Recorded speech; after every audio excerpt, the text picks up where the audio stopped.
Okey, sekarang ni kita nak tengok berapa kilometer. Saya ada dekat kilang Eco Palm, kilang kertas yang terbesar di negeri Pahang. Pelaburnya daripada China. Katanya telah dibeli oleh Tycoon Gula Taniko ke? Tapi katanya dah masuk Islam anak dia. Sekarang ni ni lah Tokek Gula Malaysia yang ada kat Shah Alam tu. Benda lupa lah. Okey, kita tak mau cerita tu, kita nak cerita pasal radio ni. Okey, 0.5 whisky nampak tu? Kawasan Pamah kawasan Pamah. Okey. Itu kata kalau antena ni sangat sesuai lah untuk mengapa dicipta untuk military, kerana ni lah sesuai. Sebenarnya amateur dia dah ada antena dia kan, yang teleskopik, tapi tak tahan, mudah patah apa semua. Yang ni okey, dia fleksibel dan tahan lasak lah. Okey, Udin, macam mana kopi? 1 2 3 3 2 1. Boleh dengar tak apa? Boleh. Okey, apa ni, dah tracking ayah lah. Yang tadi dah hantar lah. Ni Udin apa?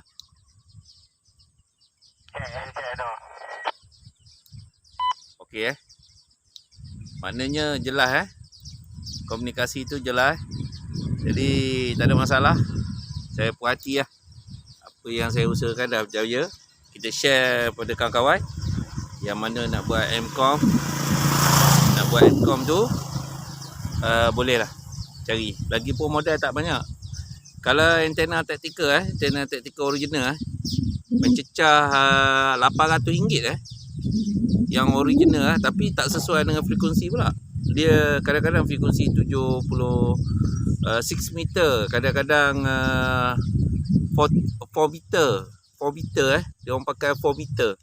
Jadi kita 4 meter, kita pakai 2 meter. Dia pakai 4 meter, duduk tengah-tengah. Tujuan dia tak mau campur dengan civilian punya komunikasi lah. Tapi kok macam mana pun 2 meter adalah relevan. Dulu pun military pun pakai 2 meter terutama sekali frekuensi amateur jadi military boleh pakai. Mana-mana military, pihak musuh ke pihak lawan, kalau nak pakai kita tak boleh nak kacau. Kalau ikut amateur dia kena step down. Dulu masa zaman Perang Dunia Pertama pun amateur terpaksa step down. Bila pihak military dua-dua belah pihak menggunakan, jadi amateur tak kacau. Sebab kalau kacau dia dapat cari, mungkin tu kali terakhir lah main radio macam tu. Jadi anda tahu barang military, barang yang bilion ringgit jadi dia boleh detect di mana kita berada. Macam tu. Jadi orang yang mahir tentang komunikasi, orang amateur juga yang buat benda-benda tu. Engineer amateur atau grad amateur macam yang saya buat ni. Itu belum baru test equipment. Kita nak tengok kalau ikut spesifikasi antena tu, dicerita dari 136 sampai 520 MHz Jadi di situ kita kena tengok dengan spectrum analyzer kalau ada. Kalau tak ada, kita kena check dengan SBR lah. Daripada 136 sampai 174, masuk daripada 400 MHz sampai 520. Sesuai tak? Kalau sesuai, ni. Kalau sesuai bermakna antena ni fleksibel untuk main hopping frekuensi. Plus minus. Macam mana cara main? Ada cara dia. Macam tu. Untuk dia hanya sesuai pada simplex pada simplex, sangat sesuai pada simplex. Dalam military, kebanyakan dalam trup kecil, dalam lapangan-lapangan dia orang pakai kalau zaman dulu dia orang pakai satu frekuensi. Belum ada lagi hopping, belum lagi jumping frekuensi tetapi dia gunakan kod, pakai kod untuk tak bagi orang orang faham lah apa maklumat yang tu. Lepas tu dicipta dengan scramble description supaya tak boleh dengar. Lepas tu walaupun tak boleh dengar tapi frekuensi tu stay statik Jadi orang boleh bagi QRM pada frekuensi. Itu yang terhasilnya hopping frekuensi. Frekuensi hopping telah diprogram pada satu troop. Ada setengah radio tu memang design untuk, itu pasal kita kena ada radio sendiri. Engineer kita sendiri, engineer tempatan. Maknanya kita boleh programkan untuk daily dalam tu. Bergantung pada software yang dalam tu, microchip yang dalam tu boleh menyimpan data. Maknanya hari sekian hari bulan dia secara automatik bertukar. Bila kita tiap, dia akan hantar satu password kepada semua radio group untuk ditukarkan frekuensi secara automatik. Dia panggil banner code. Jadi dia intelligent radio tu lah. Jadi kita dengar yang ni duk lompat frekuensi ni lompat. Jadi susah kita nak jamming frekuensi tu. Jamming pula biasanya bersifat local. Jamming local. Itu pasal radio yang kita beli daripada negara yang kita tak tahu keikhlasan dia. Waktu perang dia boleh jamming frekuensi kita dengan dia hantar satu kod pada radio tu. Tu sama sekali radio digital. Jadi yang kita ada ni, software yang kita boleh konon-kononnya boleh program apa semua, itu program luaran. Tapi manufacturer, pengeluar asal tak akan bagi. Dia tak akan bagi. Itu pasal barang dia kontrol. Barang ni kalau kau nak jual, kau kena dapat kelulusan aku dulu. Biasanya Amerika dengan Israel lah. Jadi dia akan tapis pembelian radio tu. Dan dia tahu kita duduk kat mana. Macam mana cara nak kesan radio tu ada pepijat?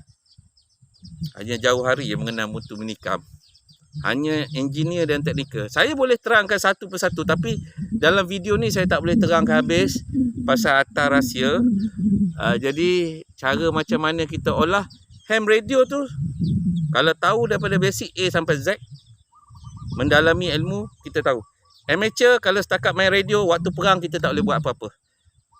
Lebih pada 3 saat detect Tomahawk, dah tahu dah lokasi kita kat mana. Kalau kita nak berperang, nak menggunakan komunikasi waktu perang, lebih baik simpan macam Saja Hasan tu, simpan radio dalam tu. Kalau tidak nyanya, kena angkut, potong kepala, hantar Melaka, potong kepala. Itu pasal kena study, kena tahu macam mana cara. Macam tu. Tak boleh sembang banyak. Tak boleh sembang banyak, tapi kita share lah kan, kita share.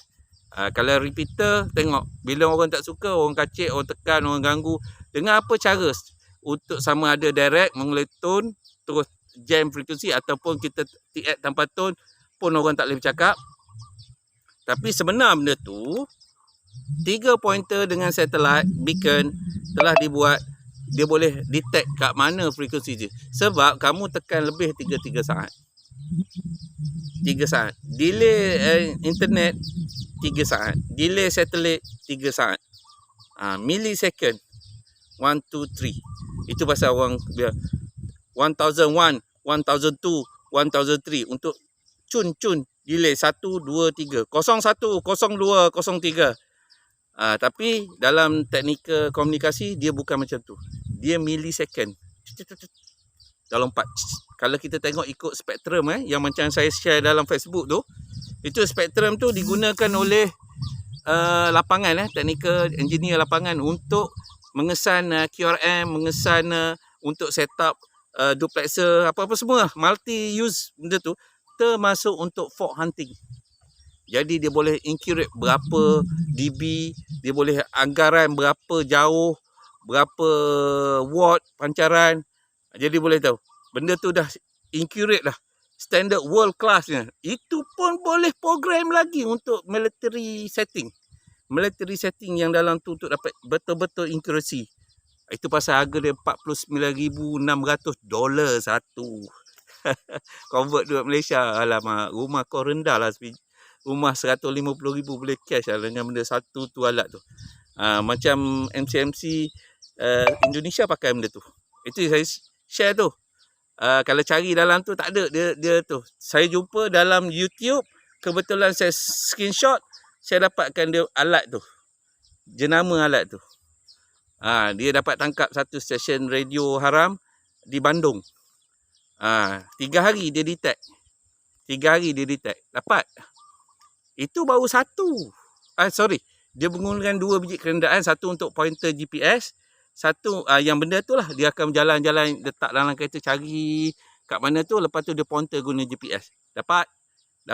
Antena tu 2 dB je. Dia letak tak tinggi, dalam 20 kaki. Antena tu untuk surround pancaran lebih kurang dalam 10 km. Stesen radio haram tu dapat tangkap dan didakwa di mahkamah. Macam tu cerita. Alat tu lebih kurang kita boleh guna untuk military. Benda tu boleh setting lagi untuk accuracy military.